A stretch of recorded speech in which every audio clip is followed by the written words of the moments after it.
মেছেদা ইস্কনের রথযাত্রায় অংশগ্রহণ করলেন পশ্চিমবঙ্গের বর্তমান মুখ্যমন্ত্রী তথা রাজ্যের মুখ্যমন্ত্রী শুভেন্দু অধিকারী মহাশয়। আজ রথযাত্রা, সেই উপলক্ষে মেছেদা ইস্কন জগন্নাথ মন্দিরে বিশেষভাবে আগে থেকেই তিনি যুক্ত ছিলেন। এবছর রথযাত্রা সহ একাধিক কর্ম, বিশেষ করে আরতি সহ বিভিন্ন পূজা অর্চনার অংশগ্রহণ করলেন পশ্চিমবঙ্গের বর্তমান মুখ্যমন্ত্রী শুভেন্দু অধিকারী। এই প্রসঙ্গে কিছু কথাও তিনি বললেন জনগণের উদ্দেশ্যে।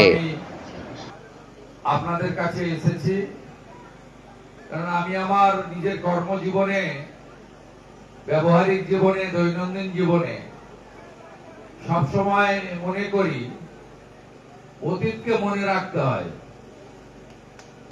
অতীত যে ভুলে যায় তার ভবিষ্যৎ কখনো ভালো হতে পারে না।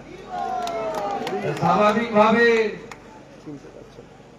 আমি এখানে যখন যে পদে থাকি না কেন, আমার রাজনৈতিক মত পদ যাই থাকুক না কেন, আমি ভক্ত হিসেবে, সনাতনী হিসেবে, প্রভু জগন্নাথের দাস হিসেবে এবং প্রভু শ্রী চৈতন্য দেবের সেবক হিসেবে আমি এই মন্দিরে বছরের পর বছর এসেছি।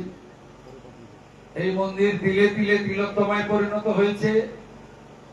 বপিত বীজ আজ পূর্ণাঙ্গ বৃক্ষ, আগামী দিনে বটবৃক্ষে পরিণত হবে, শুধু সময়ের অপেক্ষা। আর গোবিন্দ দাস প্রভু, অমলেন্দু ভাই